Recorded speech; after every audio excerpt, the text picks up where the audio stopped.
युक्ति आईएएस की ओर से यूपीपीएससी एमसीक्यू सीरीज का पार्ट 52 जो प्रीलिम्स के लिए महत्वपूर्ण है। इस पार्ट का पहला प्रश्न है कि निम्नलिखित कथनों पर विचार कीजिए। दो कथन है। राष्ट्रीय उद्यान में जानवरों को चराने या लकड़ी आदि इकट्ठा करने की अनुमति तो होती है, किंतु कुछ अपवादों को छोड़कर मानव का बसना प्रतिबंधित होता है।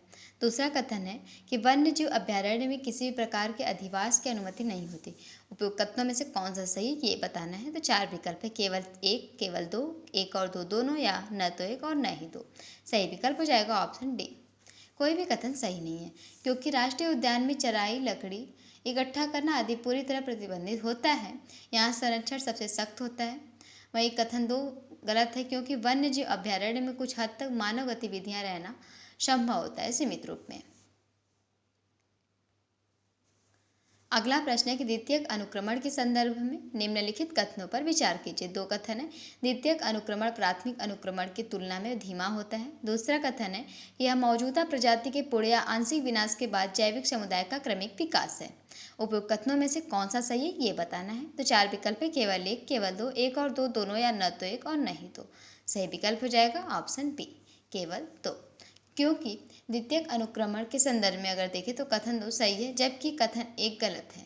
यह प्रक्रिया तब होती है जब मौजूदा वनस्पति या समुदाय आग, बाढ़ या कटाई के कारण आंशिक या पूर्ण रूप से नष्ट हो जाता है, लेकिन वहाँ मिट्टी पहले से मौजूद रहती है।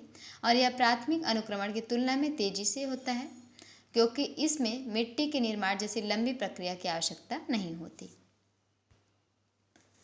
इस पाठ का अंतिम प्रश्न है कि निम्नलिखित में से किस अंतराल में अंटार्कटिका में ओजोन परत का सबसे अधिक विनाश होता है। 4 विकल्प है, सितंबर अक्टूबर माह में, अगस्त सितंबर माह में, जनवरी फरवरी माह में, या मार्च अप्रैल माह में।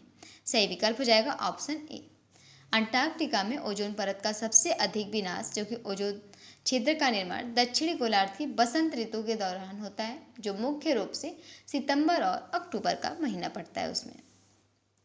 यूपीपीएससी एमसीक्यू सीरीज के अगले महत्वपूर्ण प्रश्नों के लिए युक्ति आईएएस के साथ जुड़े रहें। धन्यवाद।